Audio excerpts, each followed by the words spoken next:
The morning sun filtered through the dusty windows of Romano's Italian restaurant. As Isabella wiped down the same table she had been cleaning for the past 3 years, her black apron was already stained from the breakfast rush, and her feet ached in the worn-out shoes that had seen better days. Most people who walked through those doors saw just another server, someone to take their order, bring their food, and fade into the background. But Isabella carried something special inside her that nobody knew about.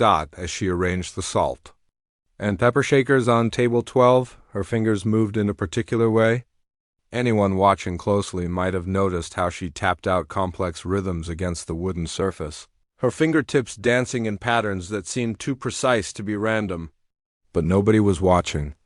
They never did. The restaurant wasn't fancy, but it had character. Red checkered tablecloths covered small round tables, and the walls were decorated with old photographs of Italy that the owner had collected over the years. In the far corner, almost hidden behind a large potted plant, sat an old upright piano. The wood was scratched and faded, and several of its keys had turned yellow with age.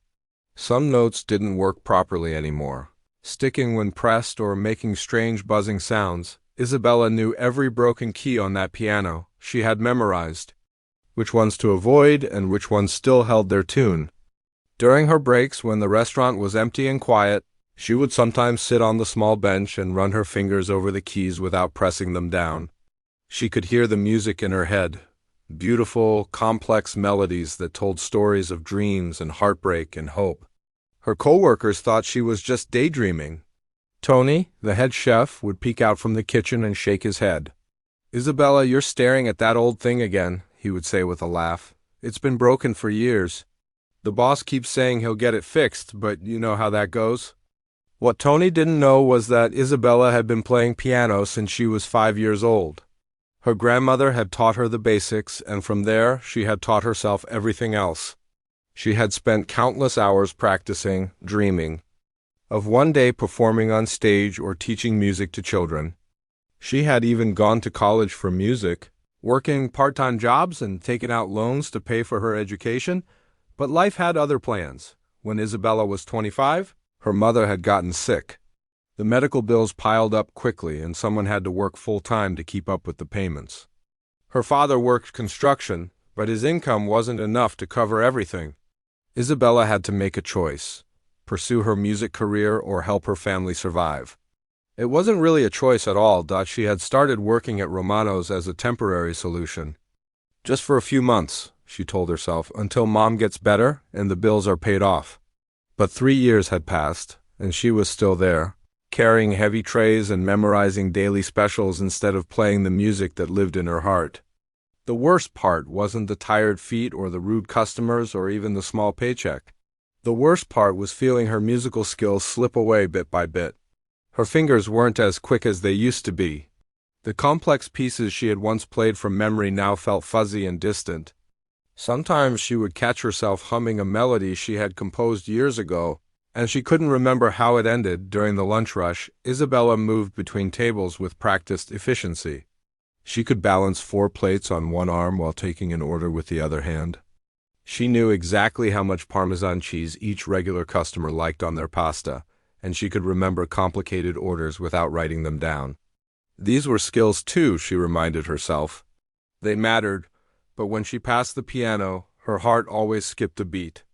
One particularly slow Tuesday afternoon, when only 2 tables were occupied and the restaurant felt almost empty, Isabella found herself drawn to the piano again.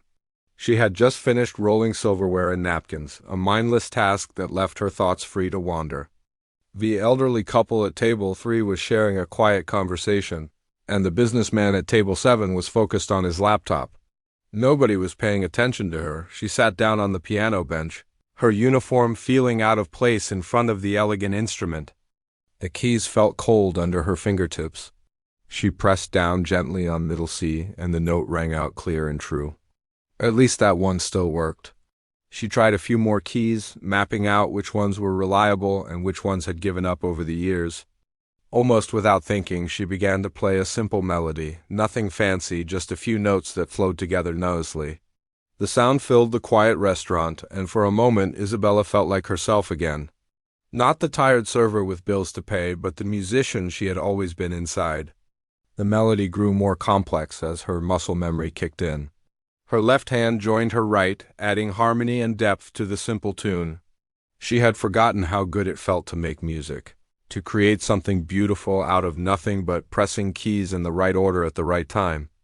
She was so lost in the music that she didn't notice the elderly woman from table 3 had stopped talking and was listening intently. She didn't see the businessman close his laptop and turn in his chair. She didn't hear the kitchen door swing open as Tony and the other staff members poked their heads out to see where the beautiful music was coming from. The song Isabella played wasn't one she had learned from a book or a teacher. It was something she had created herself during those long, difficult months when her mother was sick and she wasn't sure how everything would work out.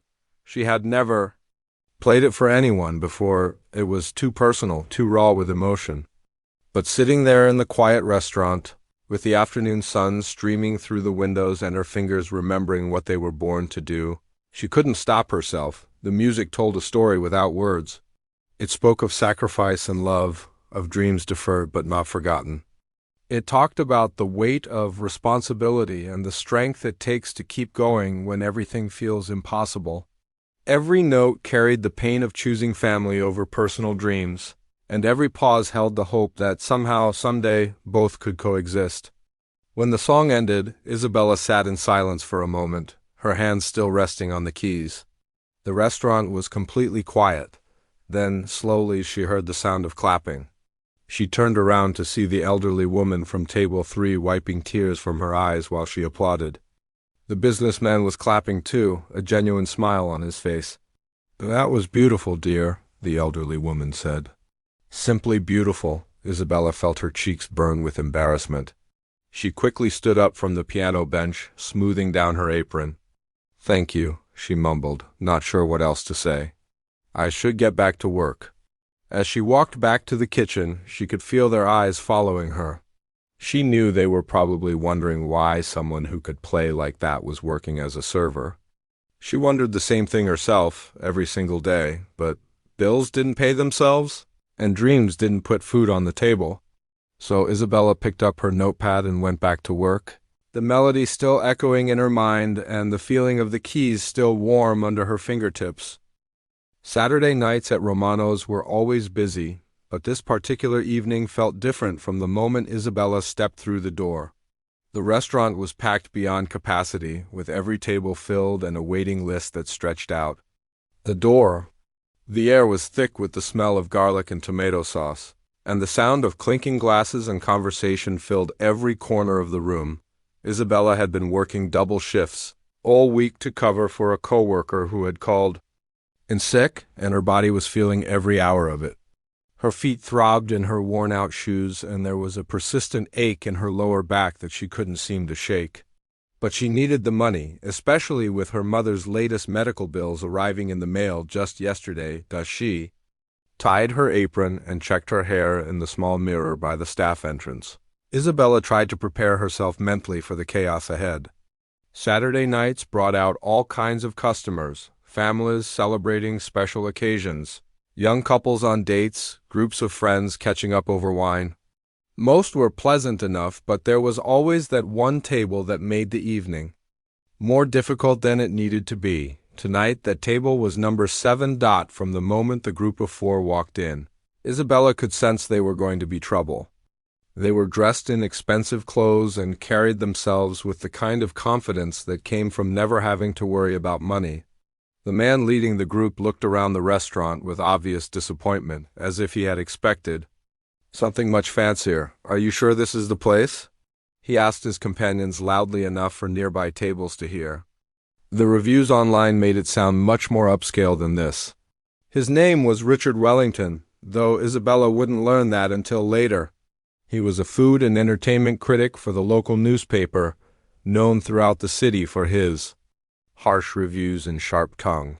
He had built his reputation by tearing apart restaurants and performers, and he seemed to take pleasure in finding fault with everything around him. Isabella seated them at their requested table by the window, though Richard immediately began complaining about the lighting. "It's too dim in here," he said, not bothering to look at Isabella as he spoke. "And what's with all this tacky decor? Those pictures on the wall look like they came from a garage sale." His three companions, two women and another man, seemed embarrassed by his behavior but didn't say anything to stop him. They ordered drinks and appetizers while Richard continued his commentary on everything from the tablecloth to the background music. "This place is trying so hard to be authentic Italian," he said, cutting into his bread with more force than necessary. "But it's just another cheap imitation.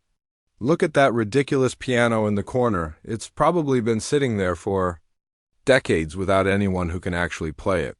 Isabella felt her heart skip a beat when he mentioned the piano. She was carrying a tray of water glasses to another table, but she couldn't help glancing over at the old instrument that had become such an important part of her daily routine. The piano sat quietly in its corner, the same as always, but suddenly it felt like it was under attack.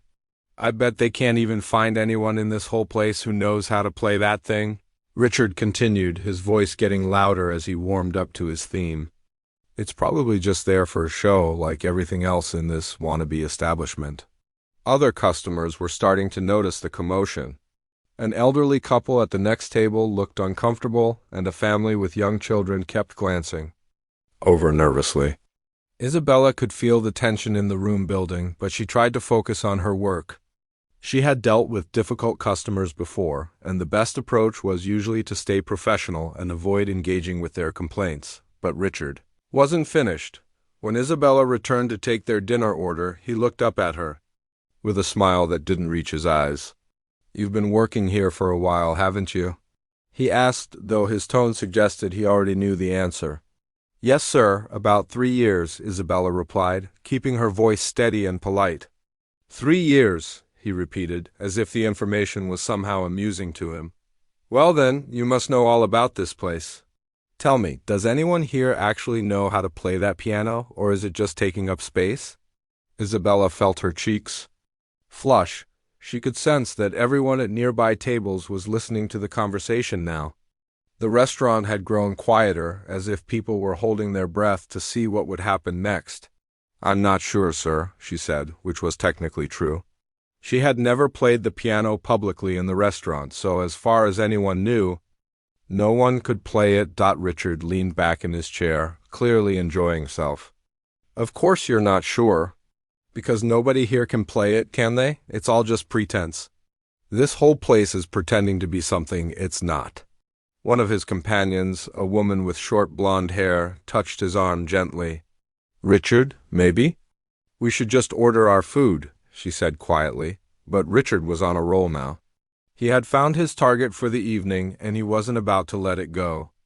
No, this is exactly what I'm talking about," he said, gesturing broadly with his hands. "This is the problem with places like this. They put on airs, they try to create an atmosphere of culture and sophistication, but it's all fake. That piano is the perfect example. It's there to make people think this is a classy establishment. But I guarantee you nobody who works here has ever touched those keys." Isabella stood frozen beside their table, her notepad clutched in her hand. She could feel the eyes of the entire restaurant on her, waiting to see how she would respond. Her heart was pounding so hard she was sure everyone could hear it. "In fact," Richard continued, his voice now loud enough to carry across the entire restaurant, "I'll bet money that not a single person in this whole place can play even the simplest song on that piano. It's all just decoration, isn't it?" The challenge hung in the air like a storm cloud. Isabella could see Mr. Romano, the restaurant owner, watching from behind the bar. His face was red with anger, but he was trying to maintain his composure for the sake of his other customers. The kitchen staff had emerged from the back to see what was causing such a disturbance. "Well," Richard said, looking directly at Isabella, "prove me wrong. Show me that this place has some actual culture instead of just pretending to have it. Can you play that piano?"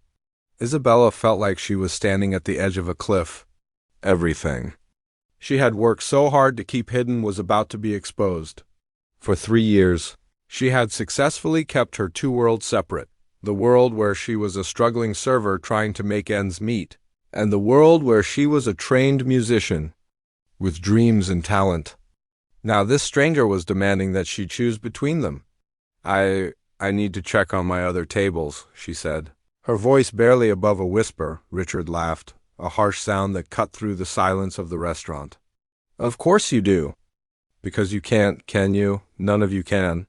That piano is nothing but a prop in your little charade.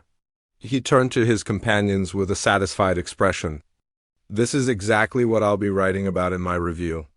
The fake atmosphere, the pretentious decor, the complete lack of actual talent or culture. People need to know what they're really paying for when they come to places like this. Isabella felt tears stinging her eyes, but she refused to let them fall. She had endured 3 years of difficult customers, rude comments, and thankless work. She had sacrificed her dreams and her passion to keep her family afloat. She had accepted that her life would be smaller and quieter than she had once hoped, but she had never been publicly humiliated like this. As she walked away from the table, her hands shaking with a mixture of anger and embarrassment, Isabella could hear Richard continuing his commentary. He was explaining to his companions how he planned to use this experience as the centerpiece of his review, how it perfectly illustrated everything that was wrong with restaurants that tried to be more than they were. The other customers in the restaurant were trying to return to their conversations, but Isabella could feel their sympathetic glances following her as she moved between tables. Some of them looked angry on her behalf. Others just seemed uncomfortable with the whole situation. Mr. Romano caught her eye from across the room and nodded toward the back office.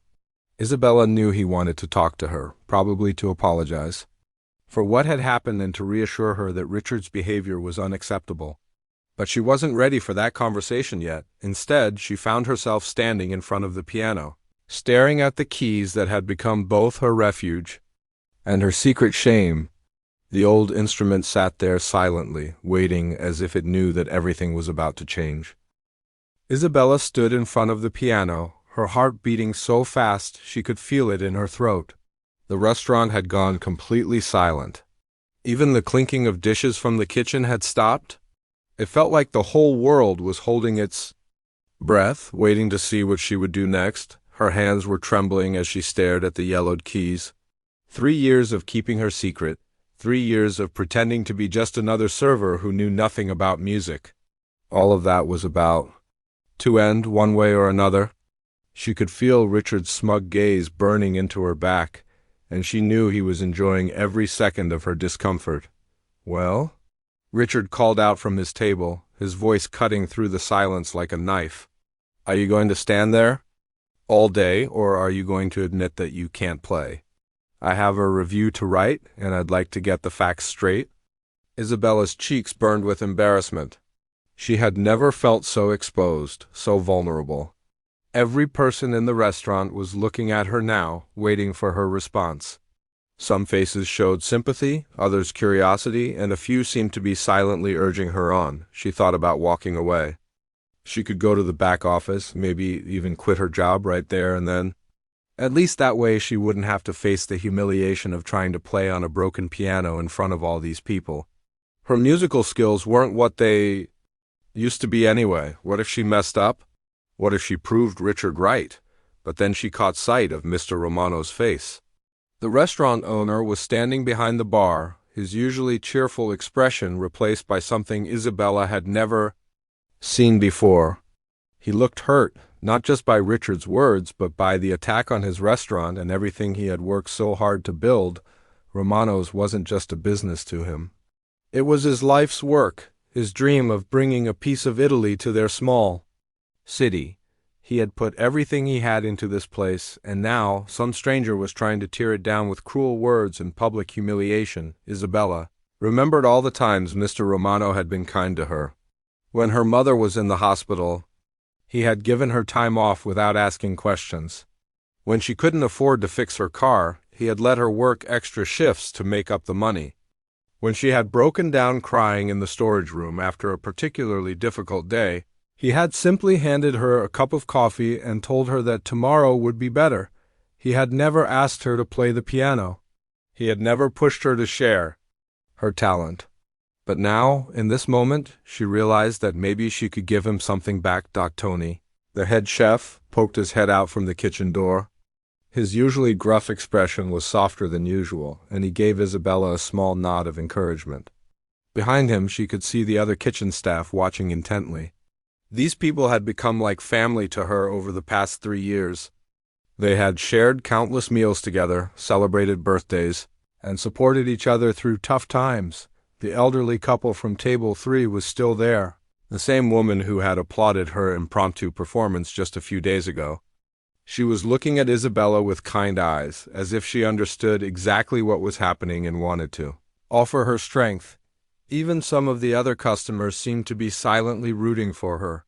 A young mother at Table 5 was holding her toddler, whispering something in his ear that made him look toward Isabella with wide, curious eyes. A group of college students had put down their phones and were paying attention to the real world drama unfolding in front of them. Isabella took a deep breath and slowly pulled out the piano bench. The legs scraped against the floor with a loud screech that seemed to echo throughout the restaurant. She sat down carefully, her server's uniform feeling completely wrong for the moment.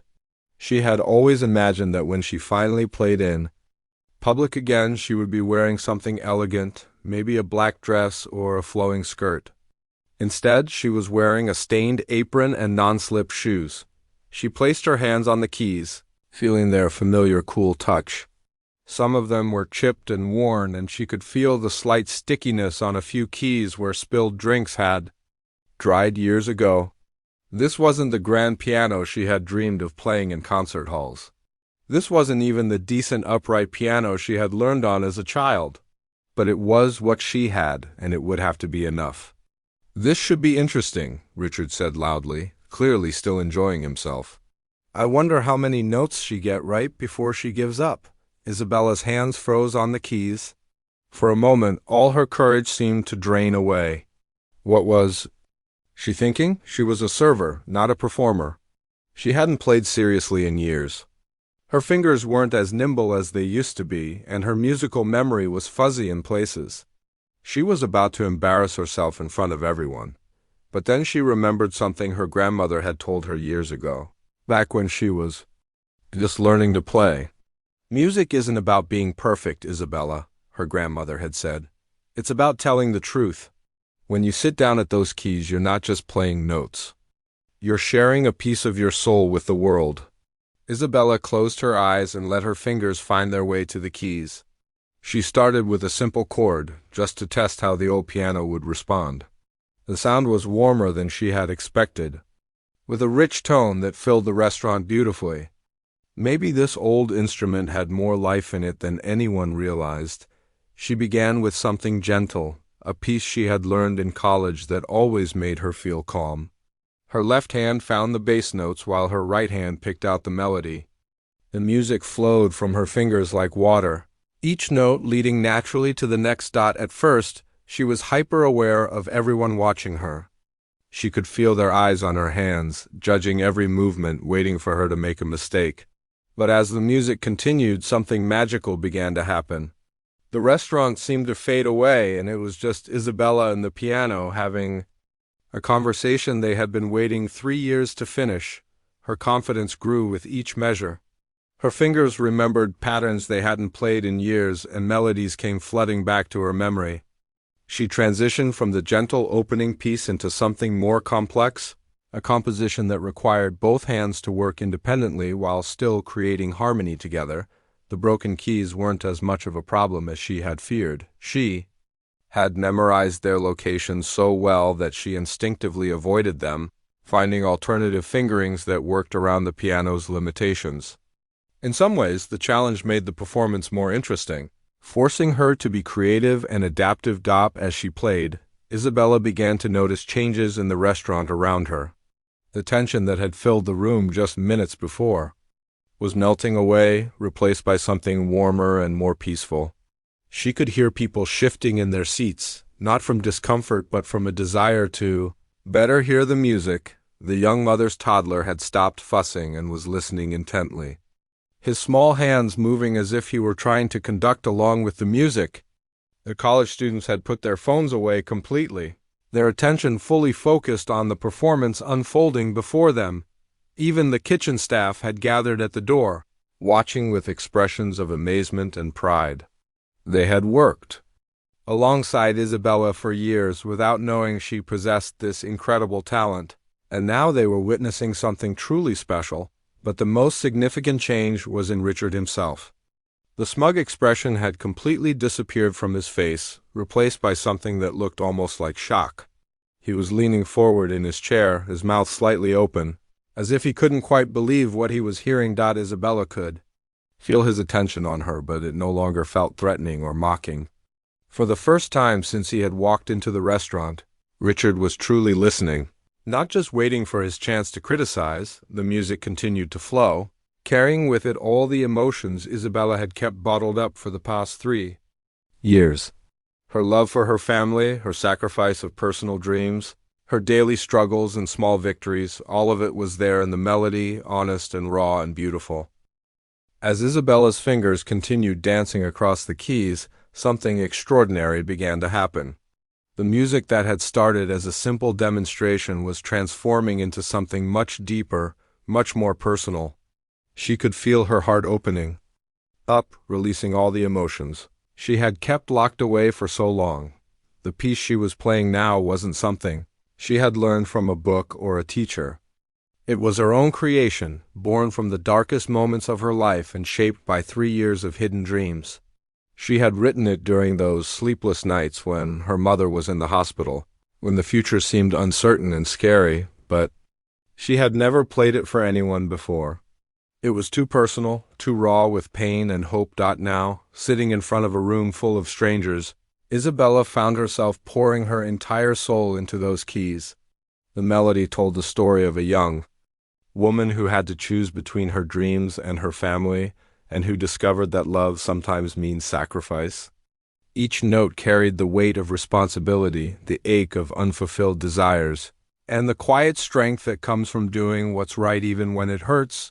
The restaurant had become completely silent except for the music. Even the sounds from the kitchen had stopped as everyone gathered to listen. Isabella could sense the attention of every person in the room, but it no longer felt intimidating.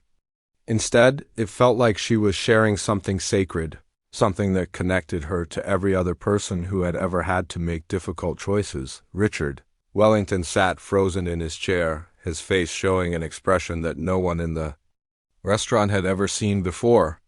The arrogance and cruelty that had defined his behavior all evening had melted away, replaced by something that looked almost like wonder. His mouth was slightly open, and his eyes were fixed on Isabella's hands as they moved across the keys with increasing confidence and skill for the first time in years. Richard was experiencing something that reminded him why he had fallen in love with music in the first place. Before he became a critic, before he built his reputation on tearing down other people's dreams, he had been a young man who believed in the power of art to transform lives. Isabella's music was awakening, something in him that he thought he had lost forever. The melody grew more complex as Isabella's confidence soared. Her left hand began playing a counter-melody that wove in and out of the main theme, creating layers of harmony that seemed to fill every corner of the restaurant. The old piano, which had sat silent and neglected for so long, was responding to her touch like it had been waiting for this moment. Some of the keys still didn't work perfectly, but Isabella had learned to work around their limitations.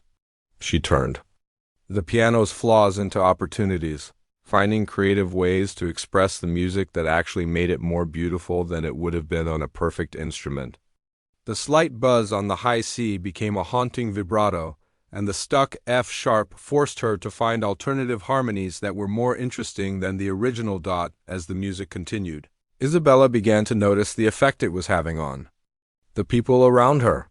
The elderly woman from table 3 had tears streaming down her face, and her husband was holding her hand tightly.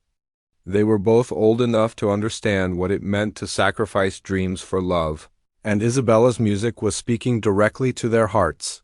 The young mother with the toddler was swaying gently in her seat, her child now completely quiet and mesmerized by the sounds coming from the piano. The little boy's eyes were wide with wonder, as if he was witnessing magic for the first time in his life. Even the college students, who had walked in earlier laughing and joking about their weekend plans, were now sitting in complete silence. One of them, a young woman with short dark hair, was wiping away tears. Isabella's music was reminding her of her own dreams, the ones she had pushed aside to focus on practical things like grades and career prospects. Tony, the head chef, was standing in the kitchen doorway with his arms crossed, but his tough expression couldn't hide the emotion in his eyes. He had worked in restaurants his whole life, and he had never seen anything like what was happening in the dining room. This wasn't just a performance. It was something that was changing everyone who heard it. Mr. Romano stood behind the bar, his face glowing with pride and amazement. He had always suspected that Isabella was special, but he had never imagined she possessed this kind of talent. As he watched her play, he felt a deep satisfaction knowing that his restaurant had become the place where this incredible moment was happening. The music reached its emotional climax as Isabella poured everything she had into the keys.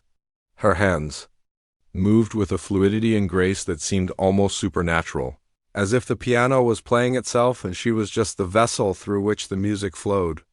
The melody soared and dove, whispered and shouted, telling the story of every person who had ever dreamed of something more than their current circumstances. This was the part of the composition that Isabella had written during her mother's recovery, when she realized that maybe sacrifice wasn't the end of dreams but just a different path to them.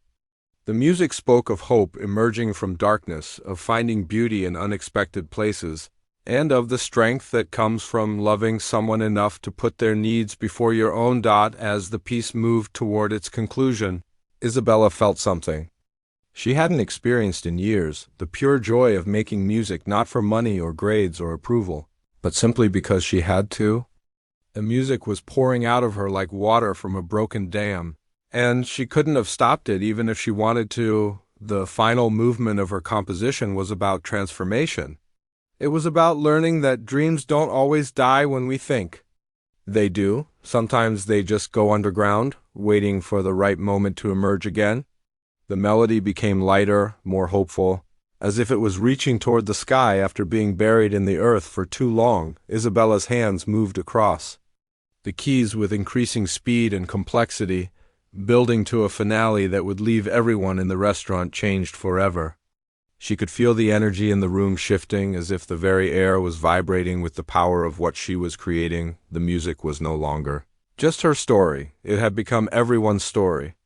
Every person in that restaurant could hear their own struggles and triumphs reflected in the melody. The businessman who had given up his art to pursue finance, the waitress who had set aside her education to support her family, the elderly couple who had spent their lives taking care of others, they all recognized themselves in Isabella's music. Richard Wellington found himself thinking about the young man he used to be, the one who had believed that music could change the world. He remembered the first time he had heard a piece of music that moved him to tears, and he realized that he had spent so many years looking for flaws that he had forgotten how to recognize beauty. As Isabella approached the final measures of her composition, she felt a profound sense of completion. This wasn't just the end of a song, it was the end of 3 years of hiding, 3 years of pretending to be smaller than she really was. With each note, she was reclaiming the part of herself that she had thought was lost forever. The music built to one final, powerful chord that seemed to hang in the air long after Isabella's hands had left the keys. The silence that followed was different from the silence that had preceded the performance. This was the silence of people who had just witnessed something extraordinary, something that would stay with them for the rest of their lives. Isabella sat at the piano bench, her hands still trembling slightly from the intensity of what she had just experienced. She could hardly believe that she had just performed her most personal composition in front of a room full of strangers. But as she looked around at the faces staring back at her, she realized that they weren't strangers anymore. They were people who had shared in something beautiful, something that connected them all. The silence that followed Isabella's performance felt like it lasted forever. She sat at the piano bench, her hands still resting on the keys, afraid to turn around and face the room. Her heart was pounding so hard she could hear it in her ears, and she wasn't sure if what had just happened was real or if she had somehow imagined the whole thing. Then, slowly, she heard the sound of one person clapping. It was the elderly woman from Table 3, the same one who had applauded her quiet performance just days before. The woman's hands came together slowly, deliberately, each clap echoing through the silent restaurant like a heartbeat. Soon, another person joined in, then another. Within seconds, the entire restaurant erupted in thunderous applause. People were standing up from their tables, clapping with an enthusiasm that Isabella had never experienced before. The sound was overwhelming, washing over her like a wave of warmth and acceptance. Isabella finally turned around to face the room, and what she saw took her breath away. Every single person in the restaurant was on their feet, applauding with genuine emotion written across their faces. Some people were wiping away tears, others were smiling so broadly it looked like their faces might split in half. The young mother was clapping while bouncing her toddler, who was giggling and trying to clap his tiny hands together in imitation.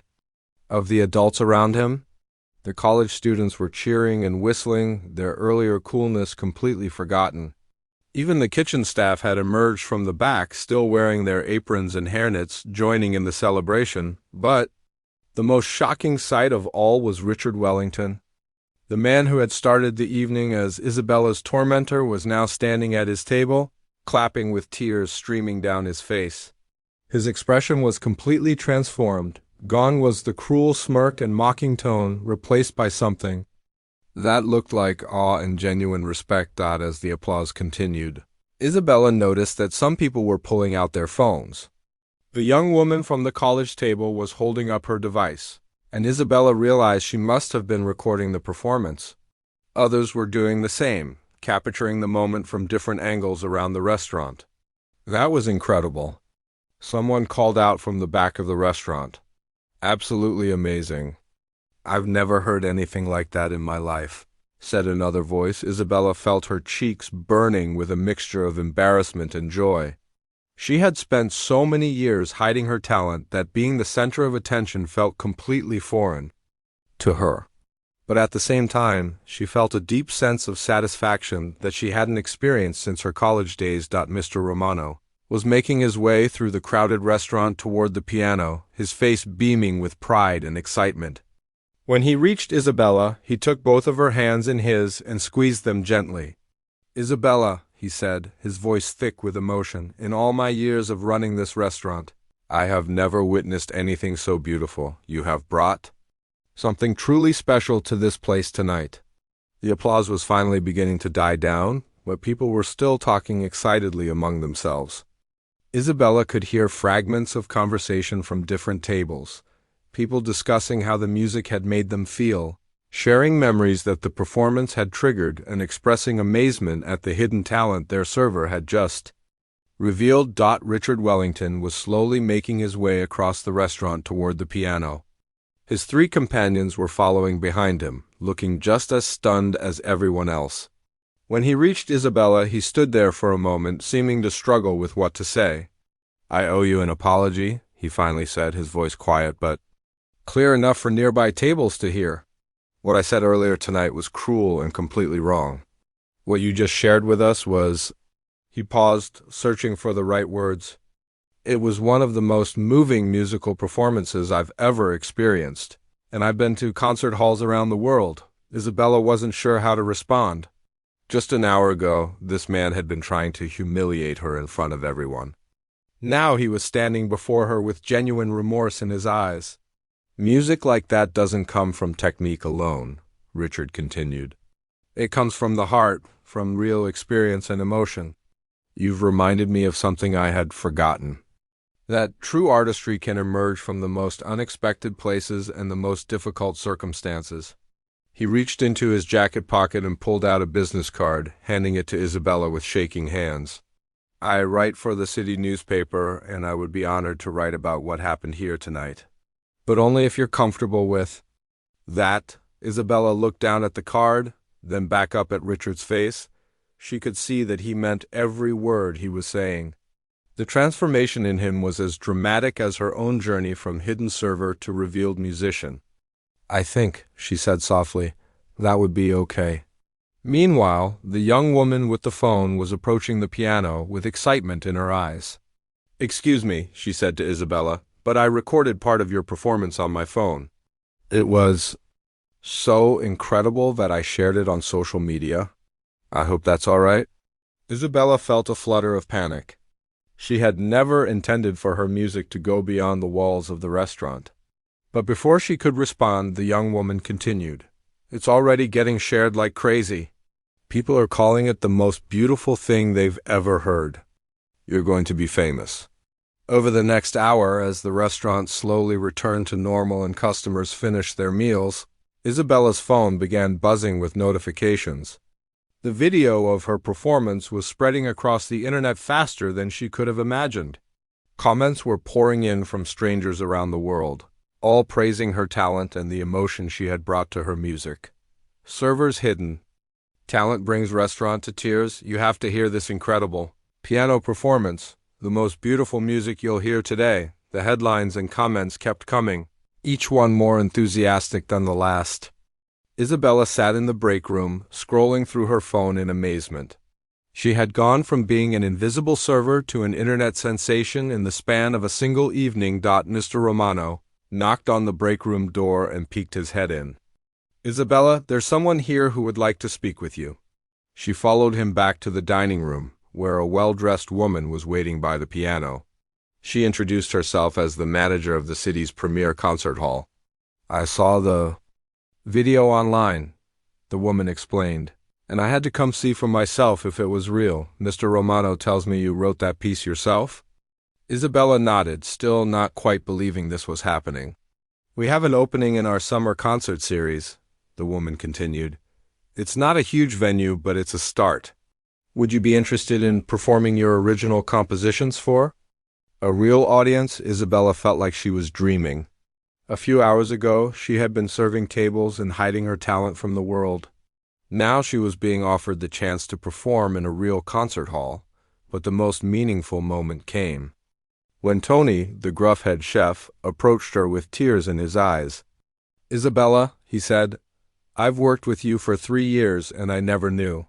You've been carrying this beautiful gift inside you all this time and you never said a word." He hugged her tightly, something she had never seen him do with any employee. "I'm so proud of you," he whispered. "Not just for playing tonight, but for everything you've done for your family. That music told your story, and it was the most honest thing I've ever heard." As the evening wound down and the last customers left the restaurant, Isabella sat alone. "At the piano one more time?" She played softly, just for herself, thinking about how much her life had changed in a single night. She was still a server who needed to work to support her family. That hadn't changed. But now she was also a musician. Again, someone who had something beautiful to share with the world.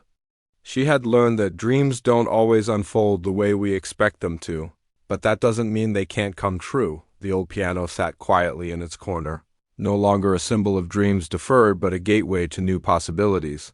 And Isabella, the server who had been compelled to play, had finally found her voice again.